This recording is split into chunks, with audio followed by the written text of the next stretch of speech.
Happy Bharat happy world rich Bharat rich world జై భారత్ యాత్ర for Vishwam welcome grand welcome. మొదటిసారిగా మన వీడియోలు చూస్తుంటే లైక్ చేయండి సబ్స్క్రైబ్ చేయండి, పక్కన ఆల్ అనే బెల్ ఐకాన్ని యాక్టివేట్ చేయండి. నేను మీ మనీ పవర్ భావపానగం యోగాచార్య numerologist excellent life coach. So ఈరోజు నేను చెప్పబోయేది ఏంటంటే మెయిన్ టాపిక్. సో భారతదేశం అంతా కూడా దాదాపుగా 70 నుంచి 80% వ్యవసాయ సంబంధించిన దేశం. సో వ్యవసాయానికి సంబంధించిన దేశం కాబట్టి ఖచ్చితంగా ఫార్మర్స్ చాలా కష్టాలు పడుతుంటారు. సరే, మన తెలంగాణలో అయితే ఒక 10 సంవత్సరాల నుంచి రైతు బంధు అని రకరకాలుగా మనము వినడం జరిగింది. రైతులకు బాగా ఎంకరేజ్మెంట్ చేస్తుంటుంది, సపోర్ట్ చేస్తుంటుంది మన గవర్నమెంట్లు. సో ఇప్పుడు మన తెలంగాణలో ఇప్పుడు కాంగ్రెస్ పార్టీ కూడా వచ్చింది, రైతుల గురించి బాగా సపోర్ట్ చేయడానికి ప్రయత్నం చేస్తుంటుంది. అంటే ఏ ప్రభుత్వం వచ్చినా అక్కడ సెంట్రల్లో మన బీజేపీ ప్రభుత్వం ఉన్నా ఏ ప్రభుత్వం ఉన్నా రైతుల్ని బాగుపరచాలా, రైతుల్ని డెవలప్మెంట్ చేయాలంటారు. కానీ రైతు దాకా వచ్చిన తర్వాత రైతుకు ఉన్న కష్టాలు మామూలుగా ఉండవు. పాపము పంట వేయడానికి ఎంత కష్టపడతాడో చిన్న ఎగ్జాంపుల్ చెప్తా. ఒక ఎకరానికి 30,000 ఏమో ఖర్చు పెట్టిన అనుకోండి, ఒక ఎకరానికి, ఇంకా ఎక్కువ కావచ్చు తక్కువ కావచ్చు, నేను లెక్కేస్తున్నా. 30,000 ఖర్చు పెట్టి దాదాపుగా వరి పంట ఒక 6 నెలలో 9 నెలలకు చేతికి వచ్చేసరికి నిజంగా చెప్పాలంటే ఆ 30,000కు తోడుగా ఇంకేమో ఖర్చు అవుతుంది తెలుసా, అసలు ఇంకెక్కువ అవుతుంది. దాని తర్వాత ఆయనకు అమ్మితే 10-15,000 కూడా రావు. అంటే ఆ 9 నెలలు కష్టము పోతుంది, తర్వాత ఏదైతే ఆ పంట పండించిన దానికి దిగుబడి రాదు, అప్పుల్లో కూరిపోతాడు. చూడండి, మనము ఒక్కరోజు పని చేస్తేనే దీనికి ఎంత దానికి ఎంత జీతం ఎంత అని అంటుంటాం. మరి రైతు 365 రోజులు పనిచేస్తాడు. అమావాస్య ఉండదు, పుణ్యం ఉండదు, అష్టం ఉండదు, దుష్టం ఉండదు, చచ్చిపోవడం ఉండదు, బతికడం ఉండదు, ఏమి తెలియదు, రైతు పని చేస్తున్నాడు. ఈవెన్ మొన్న మీకు తెలుసు 2020లో కరోనా టైంలో అందరూ బంద్ చేసుకున్నారు పనులని, కానీ డాక్టరు, రైతు, మరి భారత్లో సైనికులు వీళ్ళంతా పనిచేశారు. అర్థమైందా? పోలీసులు కూడా బాగా పనిచేశారు. అంటే నేను ఇప్పుడు రైతు గురించి ఎందుకు చెప్తానంటే, రైతు బాగా అభివృద్ధి చెందాలంటే కొన్ని పద్ధతులు ఉన్నాయి. మీరు రైతు మీకు తెలుసు అంటే నేను నాకు తెలుసాను కాదు, నేను అగ్రికల్చర్ బీఎస్సీ 1 year చేసిన. రైతు కష్టాలు తెలుసు. ఏదో మహర్షి సినిమా చూస్తేనే మహర్షి లెక్క రైతు వారం రోజులు వ్యవసాయం చేసేది కాదు, అట్లా కాదు అది. నేను ఆల్రెడీ మట్టిని దిగిన, ఎందుకంటే మాది కూడా రైతు కుటుంబాలే. మా అమ్మమ్మ వాళ్ళు, మా తాతయ్య వాళ్ళంతా కూడా మేము పొలంలో తిరిగిన బట్టే మొక్కజొన్న అంటే మక్కంకులు అంటారు తెలంగాణలో.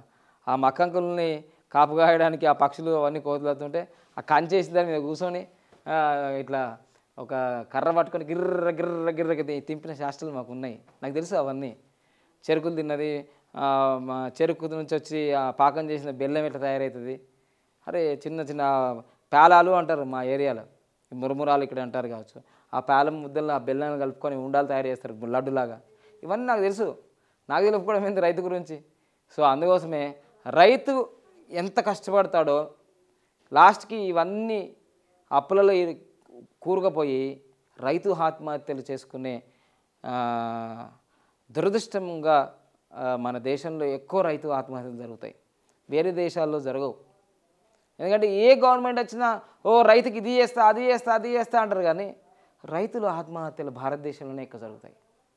ఓకేనా?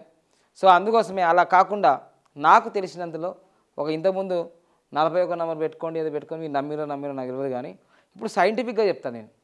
సైంటిఫిక్గా ఇది నిజంగా మీరు పాటించారు, చాలామంది పాటించి వాళ్ళు బాగా డెవలప్ అయ్యారు రైతులు. సో ఇది మళ్ళీ మీకు చెప్తున్నాను. నిత్యాగ్నిహోత్రం గురించి నేను చాలాసార్లు వీడియోలు చేశాను కదా మీకు ఆల్రెడీ. సో ఈ నిత్యాగ్నిహోత్రం వాళ్ళకు మంత్రాలు శ్లోకాలు రాకున్నా సరే, మీ యొక్క 150 ఎకరాల్లో ల్యాండ్ ఉన్నా, 100 ఎకరాల్లో ల్యాండ్ ఉన్నా, కనీసం ఎకరం ల్యాండ్ ఉన్నా, మీ ఎకరం ల్యాండ్లో కూడా మీరు ఈ నిత్యాగ్నిహోత్రం ఉదయం సాయంత్రం చేయండి. సూర్యుడు ఉదయించేటప్పుడు అస్తమించేటప్పుడు చేస్తే ఏం లాభం అవుతుందో చేద్దాం. ఓకే, సూర్యుడి నుంచి వచ్చే the first rays of the sun at the sunrise and sunset, ఆ సూర్యుడి నుంచి వచ్చే మొదటి energy solar energy captured Agnihotra. ఈ అగ్నిహోత్ర తప్పకుండా ఆ ఎనర్జీని బాగా తీసుకున్న తర్వాత ఏం చేస్తుందంటే ఈ ఎనర్జీ తర్వాత మళ్ళీ ఈ energy effect shoots the up to 12 kilometers into the biosphere. అంటే ఈ ఎనర్జీ 12 kilometers దాకా వెళ్ళిపోతుంది. ఆ ఎనర్జీ ఆ సూర్యుడి నుంచి తీసుకునే ఎనర్జీ 12 kilometers దాకా వెళ్ళిపోతుంటే ఆలోచించండి బాగా మీరు సైంటిఫిక్గా. 12 కిలోమీటర్ల దాకా వెళ్ళిపోయి మళ్ళీ అక్కడి నుంచి మళ్ళీ ఆ ఎనర్జీని కూడా తీసేసుకొని మళ్ళీ అగ్నిహోత్రంలోకి వచ్చేసి సో రిటర్న్ టు ది పిరమిడ్లోకి వచ్చేస్తుంది. ఈ విషయంలో ఉన్న ఎనర్జీ మొత్తం తీసుకొని వస్తుంది. 12 కిలోమీటర్ల దూరంలో ఉన్న ఎనర్జీకి పంపించేసి మళ్ళీ ఎనర్జీ ఇక్కడికి వచ్చేస్తుంది. మీకు ఏ వీడియోలో చెప్పలేదు, ఈ వీడియోలో చెప్తున్నాను క్లారిటీగా. 12 కిలోమీటర్లు. సో ఆ విధంగా 12 కిలోమీటర్లలో ఎనర్జీ మళ్ళీ తీసుకొచ్చేసి తర్వాత ఇది ఏం చేస్తుందంటే ఇక్కడ మొత్తం అందరికీ agnihotra gives nutrition to the all life. ఈ అగ్నిహోత్ర అన్నిటికీ న్యూట్రిషన్స్ ఇస్తుంది, పోషక పదార్థాలు ఇస్తుంది, డెవలప్మెంట్స్ ఇస్తుంది. సో అది మొక్కలకి ఇస్తుంది, జంతువులకు ఇస్తుంది, మళ్ళీ మానవులకు కూడా ఇస్తుంది. తర్వాత energy thrust in to the అట్మాస్ఫియర్లోకి వచ్చేస్తుంది. So plants gives a feedback effect the atmosphere. మళ్ళీ ప్లాంట్స్ కూడా ఆక్సిజన్ ఇస్తుంది. దాని తర్వాత ఈ ఎఫెక్టు ఎంత బాగా Agnihotra is the basic homa, it initiate the main healing cycle. The Agnihotra effect covers the in area of 150 acres. ఇది నేను చెప్పేది. అసలు నాకు తెలిసి అంటే ఇక పెద్దోళ్ళకు, ఎమ్మెల్యేలకు, ఎంపీలకు, మా సార్ వాళ్ళకు, ఇప్పుడు మా కేసీఆర్ సార్ వాళ్ళు, కవితక్కకు, వాళ్ళ కేటీఆర్ సార్కు, వాళ్ళందరికీ 100 ఎకరాలు, 200 ఎకరాలు, మహేష్ బాబుకి 200 ఎకరాలు, ప్రకాష్ రాజ్కి 100 ఎకరాలు, ఇట్లా ఉంటాయి వాళ్ళకు. పెద్ద పెద్ద ఫామ్ హౌస్లు ఉంటాయి వాళ్ళకు. కేసీఆర్ సార్ కూడా ఉంటాయి కావచ్చు.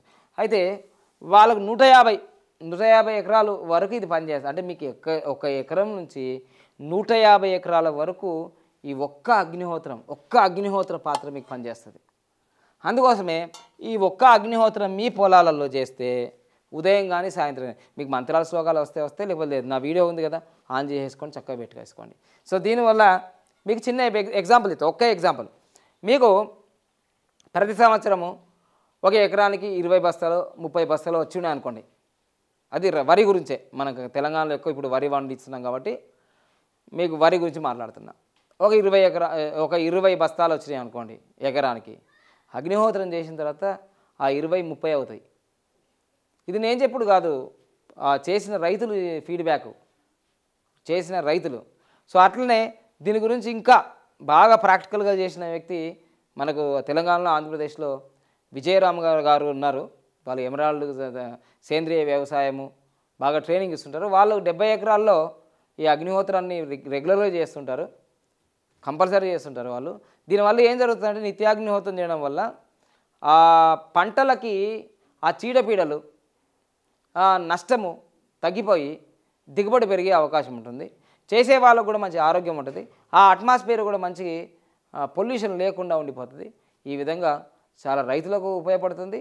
అక్కడున్న దాదాపుగా ఒక 9 కిలోమీటర్ల ప్రాంతంలో ఆ యొక్క అట్మాస్ఫియర్ శుద్ధి అవుతుంది.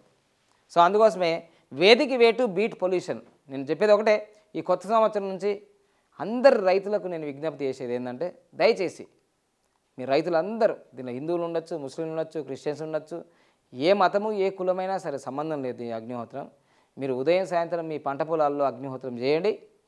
మీకు డబ్బులు లేకపోతే కనీసం ఏం చేస్తారంటే, ఈ పాత్రలు కాస్ట్లీ ఉంటాయి, అమెజాన్లో ఉంటాయి అని అనుకుంటే మీరు ఏం చేస్తారంటే, పల్లెటూళ్ళల్లో కూడా ఇవి మట్టి పాత్రల్లో కూడా 250 రూపాయలు దొరుకుతున్నాయి. ఈ పిరమిడ్లకు తయారు చేస్తున్నారు. ఈ మట్టి పాత్రల్లో కూడా తయారు చేస్తున్నారు పిరమిడ్ లెక్క. 250, 300 దొరుకుతున్నాయి అవి. దాంట్లో పిడికలేసిన ఉదయం సాయంత్రం పెట్టండి, అప్పుడు బాగా లాభం జరుగుతుంది. ఓకేనా? సో అట్లా మీరు చేస్తారని రైతులు మంచి దానివల్ల నాణ్యమైన పంట వస్తుంది. ఆ నాణ్యమైన పంట తింటే మరి ప్రజలకు మరి బీపీలు, షుగర్లు, మోకాళ్ళ నొప్పులు, కాళ్ళ నొప్పులు, కీళ్ళ నొప్పులు, ముఖ్యంగా అసలు పెళ్ళైన తర్వాత పిల్లలు పుడతలేరు 10 సంవత్సరాలైనా. పిల్లలు పుడతలేరు 10 సంవత్సరాలైనా. మళ్ళీ ఏమంటారు తెలుసా, పిల్లగానికి పటేల్తనం ఉందో లేదో అంటున్నారు. మళ్ళీ పటేల్తనం ఏంది? పటేల్తనము ఫస్ట్ అసలు తినే ఫుడ్డే మంచిగా లేదు. పటేల్తనం ఫుడ్ కాదు అది. అంత ఎరువులతో వచ్చి అంత పెస్టిసైడ్ ఎరువులు మసాలా తిండి కదా. సో అందుకోసమే మళ్ళీ నెక్స్ట్ మన తాత ముత్తాతలు ఎంత బలంగా ఉండే అంటారు చూడండి. ఏమరా పిల్లగా ఒకనిద్దరు గడంగానే ముడ్డినొస్తుంది ముతినొస్తుంది అంటున్నావు. మా అప్పుడు 10 మంది 12 మందిని కన్నా. అంతెందుకంటే ఎన్టీ రామారావు గారు దాదాపు 12 మంది. అసలు అందుకోసం మేము విశ్వవిఖ్యాత నట సార్వభౌమ అన్నాడు కదా. అది అంటే అప్పుడు ఉన్నోళ్ళు ఆజానుభావులు, వాళ్ళ ఫిట్నెసే వేరు. ఇప్పుడు అంతా అబజబదబ్బా ఏంటిది, ఇప్పుడు అంతా పారంకోళ్ళు. చూస్తే మాత్రం ఇట్లా అంటారు, ఇట్లా ఫ్రెంచ్ కట్టులు, మీసాలు నిలబెట్టుడు, ఓ ఇట్లా డైలాగులు, ఓ ఇట్లా పోజులు. కానీ అక్కడికి పోతే దున్నేదే లేదు. లాస్ట్కి ఏమంటుంది, ఇంతేనా, ఏమో ఫుడ్లో కల్తీ ఏంది, నువ్వే కల్తీ, నీ మైండ్లో కల్తీ. నేను ఏదో ఎక్స్పెక్ట్ చేసా, ఏం ఎక్స్పెక్ట్ చేస్తావు, ఇంకా ఉత్తదే లేదు. 1 or 5 minutes అంతే మీ లైఫ్, క్లోజ్ చాప్టర్. అప్పటి నుంచి వచ్చి మా కాలేజీలో మా గర్ల్ ఫ్రెండ్ మా బాయ్ ఫ్రెండ్ బాగానే ఉండడానికి గిట్టున్నది కథ. అందుకోసమే సారవంతమైన ఫుడ్ తింటే సారవంతంగా పనిచేస్తారు. సారవంతమైన ఫుడ్ లేదు కాబట్టి అగ్నిహోత్రం చేయడు బాబు. నానా ఏయ్ పులుసక్క నీకే నెల టికెట్ ఏం చూస్తావా యూట్యూబ్ అట్టి వెళ్ళదు అనుకుంటా. రసవంతరంగా పరిపాలించు నీ సామ్రాజ్యాన్ని. అందుకోసమే అసలు ఇప్పుడు ఈ గొడవలు ఎందుకు జరుగుతున్నాయంటే, వాళ్ళ భర్త మంచిగా లేకునో భార్య మంచిగా లేకునో పక్కకి పోతుంది. అది ఆడ కూడా మళ్ళీ అంతే, అర్థమైంది కదా. సో అందుకోసమే ఫ్యామిలీలు అంతా చక్కగా ఉండాలంటే ఫస్ట్ వ్యవసాయం మంచిగా ఉండాలి. వ్యవసాయం మంచిగా ఉంటే ఫుడ్ మంచిగా ఉంటుంది, ఫుడ్ మంచిగా ఉంటుంది బెడ్ మంచిగా ఉంటుంది. అరే దానికి మస్తు లింక్ ఉంటుంది బిడ్డ, మస్తు లింక్ ఉంటుంది. ఓకేనా, అర్థమైంది అనుకోండి మీకు. అయ్యా రైతే రాజు కావాలి, కానీ ఎక్కడైతుంది మనం బాగా. అదే ఈ మధ్యకాలంలో ఒక విషయం చెప్తా, ₹1,00,000 కిలో రైస్ కూడా వచ్చినాయి. అర్థమైందా మీకు, ₹1,00,000 కిలో రైస్. మరి దాంట్లో ఏముంటుందో అది మనం తినలేంలే, అది మహానుభావులు రిచ్ ఫెలోస్ తింటుంటారు. అట్లా అంత కాస్ట్లీ కూడా ఉన్నాయి. అంటే ఆర్గానిక్ ఫుడ్ అని ఈ మధ్యకాలంలో చాలా వెరైటీస్ వచ్చినాయి. సో అందుకోసమే మనం ఒకటే నేను చెప్పేది ఏంటంటే, సారవంతమైన నేల, సారవంతమైన పంట, సారవంతమైన ఫుడ్ తింటేనే మనం నాటు కోడుల్లాగా ఉంటాం. లేదంటే ఫారం కోళ్ళు లెక్క అయిపోతుంది. ఫారం కోళ్ళు ఆనే తింటుంది, ఆనే పోతుంది లాస్ట్కి. ఓకేనా, ఇప్పుడు వచ్చేటి అన్ని 2000 సంవత్సరాలు పుట్టినవి అన్ని ఫారం కోళ్ళే. నాటుకోళ్ళు అయితే లేవు నాకు తెలిసి. మరి తయారు చేద్దాం, అగ్నిహోత్రం చేస్తే నాటుకోళ్ళు అవుతాయి మేము. ఓకేనా, నాటు అని పాటకి ఎట్లా ఆస్కారం ఆవిడొచ్చిందో, నువ్వు నాటు అసలు అనుకోవాలి. అవా ఏదేమైనా ఆస్తులు లేకున్నా, బెంచ్ కారు లేకున్నా, ఆడి కాకున్నా, నా మగాడ్రా బుజ్జి అని అనుకోవాలి నీ భార్య. నా మగాడ్రా బుజ్జి టైటిల్ వేసుకో, ఇదే తమ్ముళ్ళు బాగా హిట్ అయిపోతుంది. సో ఆ విధంగా థ్యాంక్ యూ. లైక్ చేయండి, సబ్స్క్రైబ్ చేయండి, పక్కన అలానే వేరే యాక్టివేట్ చేయండి. Thank you.